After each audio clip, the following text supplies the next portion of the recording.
Et bonjour à tous, j'espère que vous allez bien. Aujourd'hui, je voulais vous faire une vidéo pour parler des tempêtes émotionnelles que nous pouvons vivre à certains endroits, à certains moments. Comme si, des moments comme ça de notre vie, nous allons nous faire submerger par l'émotion ou vivre vraiment des perturbations à l'intérieur de nous, sans comprendre pourquoi. Et aujourd'hui, je voulais vous faire cette vidéo pour vous dire comment moi je fais pour passer ces moments-là. Alors déjà, en fait, là où pour moi, il peut y avoir un problème véritable, c'est quand on n'a pas la conscience de ce qu'il se passe à l'intérieur de soi. Et en fait, ce qui va se passer pour beaucoup de personnes, et ce que moi je faisais aussi, c'est que soit je me laissais submerger par l'émotion, donc l'émotion prenait toute sa place, soit au contraire, je la fuyais. Alors, par exemple, moi en ce moment, par exemple, je vais être remuée par la colère. C'est un fait, c'est pas grave de ressentir de la colère. Mais le problème, c'est que cette colère est considérée comme une émotion négative parce que quand on ressent de la colère, on s'énerve. Et quand on s'énerve, on va aller à l'encontre d'eux. On va s'énerver contre quelqu'un, contre une situation, parce qu'on va se laisser prisonnier de l'émotion. Donc, on va s'énerver contre quelqu'un. Et donc, généralement, on va créer des situations désagréables avec l'autre, puisque on va aller le piquer, s'énerver contre l'autre, etc., etc. Et c'est bien le problème, en fait, d'une tempête émotionnelle, notamment au travers de la colère, parce qu'on va ensuite culpabiliser et s'en vouloir d'avoir ressenti l'émotion. Et donc, qu'est-ce qu'on va essayer de mettre en place les prochaines fois? C'est de ne pas vivre l'émotion. De faire comme si ça n'existait pas. Donc, on va garder à l'intérieur de nous et on va faire semblant que tout va bien ou qu'on n'est pas trop en colère. De ne pas montrer, en fait, ce que nous ressentons. Et c'est véritablement problématique parce que je pense que la plupart des gens, et ce n'est pas notre faute, c'est parce qu'on n'a pas été éduqué à ça, on ne sait pas ce que c'est qu'une émotion. Une émotion, c'est quelque chose qui permet le mouvement. C'est quelque chose qui nous met en mouvement. Donc, pour nous mettre en mouvement, l'émotion nous fait passer un message. Elle nous renvoie, elle nous donne une indication. Mais comme on ne sait pas lire l'indication, on ne sait pas comprendre l'indication et on ne sait pas quel mouvement on doit faire, eh bien on reste prisonnier dans un état de non-conscience des choses. Donc on ressent le truc, mais on ne comprend pas. C'est un peu comme, vous voyez, un enfant qu'on va envoyer, comme avant, une gifle. Donc il a reçu une violence. Et pourquoi, comment? Il n'y a rien qui justifie rien. Vous voyez, c'est un peu ce truc. Et en fait, on vit ça comme ça, en fait, l'émotion. On le vit comme une attaque, comme quelque chose qui nous prend, comme quelque chose qu'on ne maîtrise pas, comme un truc de l'extérieur. Donc, soit ça va nous faire pleurer, ça va nous envoyer à de la tristesse, à de l'injustice. Et donc là, il y a les blessures, comme on appelle les 5 blessures de l'âme. Même s'il y a bien d'autres blessures qui existent, mais bon. Bref. Donc, et c'est ça le problème aujourd'hui. Et c'est pourquoi je fais cette vidéo, c'est pour vous inviter à mettre plus de conscience sur ce que vous ressentez, parce que je pense qu'on en a véritablement besoin. Parce que quand on ressent quelque chose, généralement c'est l'extérieur qui nous le fait ressentir. Et dans la plupart des cas, et c'est là où c'est pas bon, c'est qu'on va être en conflit avec l'autre. C'est-à-dire que dans mon jeu de vie, c'est mon partenaire, c'est au travers d'une situation avec mon partenaire que je vais ressentir de la colère, c'est-à-dire dans un échange relationnel avec lui, je vais ressentir de la colère, mais je vais croire qu'il est responsable de ma colère. Alors que non. Et là, en fait, par exemple, je vais vous parler concrètement par rapport à ce que moi j'ai ressenti en ce moment, c'est-à-dire que je ressens de la colère en ce moment, véritablement, et j'ai plein d'expériences comme ça, ou voilà, des situations qui me mettent en colère. Des personnes qui ne me répondent pas, des personnes qui me font ressentir des choses. Enfin, c'est vraiment au niveau de mes relations. Donc j'ai le choix en fait. J'ai le choix de savoir. J'ai pas le choix de l'expérience. Et ça c'est aussi un des principes en spiritualité où tu manifestes ce que tu crois. Ouais, oui et non en fait. Oui et non. C'est-à-dire que bien évidemment, qu'on manifeste ce que l'on pense, ce que l'on croit, mais pas dans l'action en tant que telle, mais surtout dans la manière dont on va vivre les choses. C'est dans notre état d'être que ça se passe. Donc, quand je vis l'expérience, ça, je ne le maîtrise pas. Comme la météo, on ne la maîtrise pas. Il y a du vent, il y a de la pluie, il y a de la tempête, il y a un ciel bleu, il y a des nuages. Ça, on ne le maîtrise pas. Mais de la manière dont je vais vivre la situation, ça, je le maîtrise. Ok? Et c'est surtout sur ça qu'on doit apprendre, en fait, à travailler. Je ressens de la colère parce qu'il se passe des situations, c'est un fait.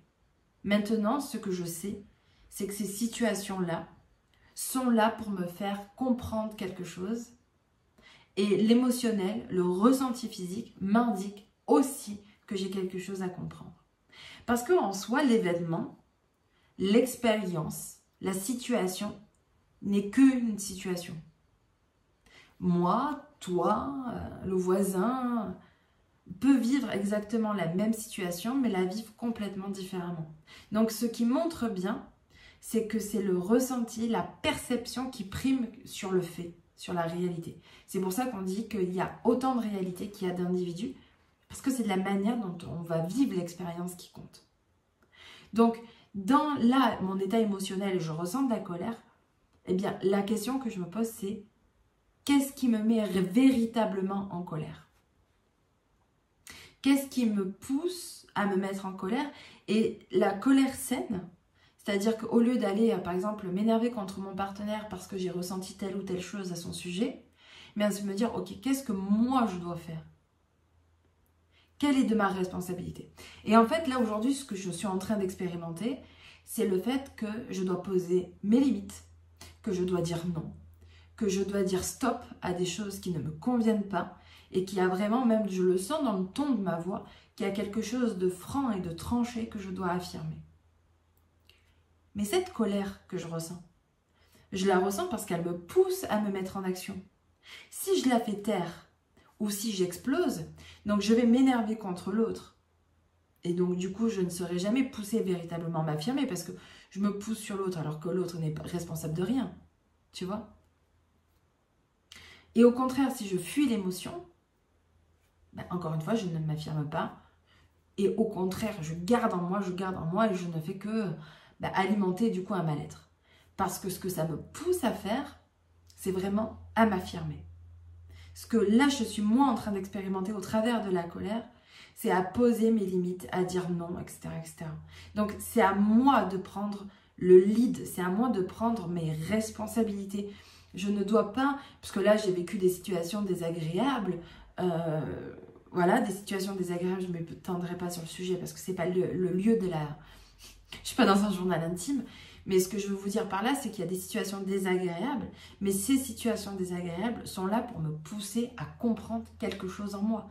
En fait, jusqu'alors, peut-être que j'acceptais des choses que je ne devais pas accepter, peut-être que je ne disais pas des choses que je voulais dire, peut-être que je m'adaptais davantage et beaucoup trop, et que la vie me disait maintenant, ça suffit, et maintenant tu vas dire ce que tu penses. Tu vas aller jusqu'au bout des choses, encore plus loin. Et c'est ça, en fait. Donc c'est la faute de personne. Et c'est même pas ma faute à moi. C'est simplement une indication. Et aujourd'hui, nous sommes poussés à mettre de la conscience. C'est-à-dire qu'il faut arrêter de remettre la faute sur l'extérieur et reprendre son pouvoir et à comprendre qu'est-ce qui se joue véritablement. Et c'est la lecture.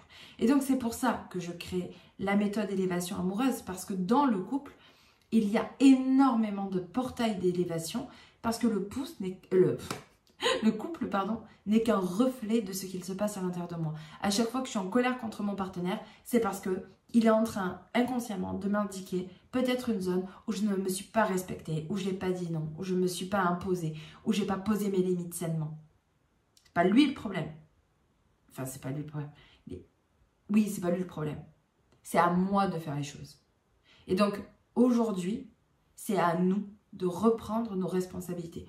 J'ai de la tristesse parce que tu m'as rendu triste, peut-être que j'ai quelque chose à aller apaiser à l'intérieur de moi.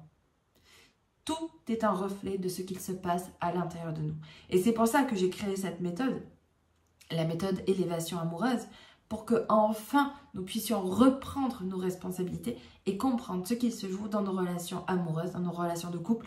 Mais finalement, quand tu intègres la méthode élévation amoureuse, tu comprends que ça ne dépend pas uniquement de ta relation de couple et que c'est une méthode que tu vas pouvoir appliquer à tous les domaines de ta vie pour justement retrouver la paix. Parce que moi aujourd'hui, même si je ressens de la colère, je suis en paix. Même si je ressens de l'agacement, je suis en paix parce que je sais à l'intérieur de moi que tout tourne à mon avantage, que tout est pour moi, que tout est fait pour mon bien-être, à condition que je sache le lire, à condition que je comprenne ce qu'il se passe véritablement. Parce que la colère aurait pu m'entraîner vers une accusation extérieure. La colère aurait pu m'entraîner à de la honte et à garder ça à l'intérieur de moi. Et je peux vous assurer qu'aujourd'hui, je vous fais cette vidéo et je ressens cette colère, mais à la fois, je suis très apaisée et je m'en sers. Et c'est de ça, et c'est ça que moi, j'ai envie de vous transmettre, c'est accepter tout ce que vous êtes, tout ce que vous êtes en train de vivre, autant dans votre couple que dans n'importe quel domaine de votre vie, à ne plus avoir honte et à ne plus ressentir de la culpabilité pour vivre pleinement. Et en même temps, à accepter que la vie vous amène des challenges pour que vous puissiez grandir, vous libérer et vous expanser dans votre vie. Donc, si tu veux me rejoindre, si tu as envie d'apprendre à faire tout ça, tu peux me rejoindre déjà dans la méthode élévation amoureuse. Tu vas avoir le lien en bas pour me rejoindre. Et si tu veux me poser des questions, tu n'hésites pas sur mon Instagram. C'est #laura.emerveille. Je te mets tout le lien aussi en bas pour que tu puisses me poser toutes les questions en commentaire et en message privé. Je suis disposée à te répondre avec grand plaisir. À très vite.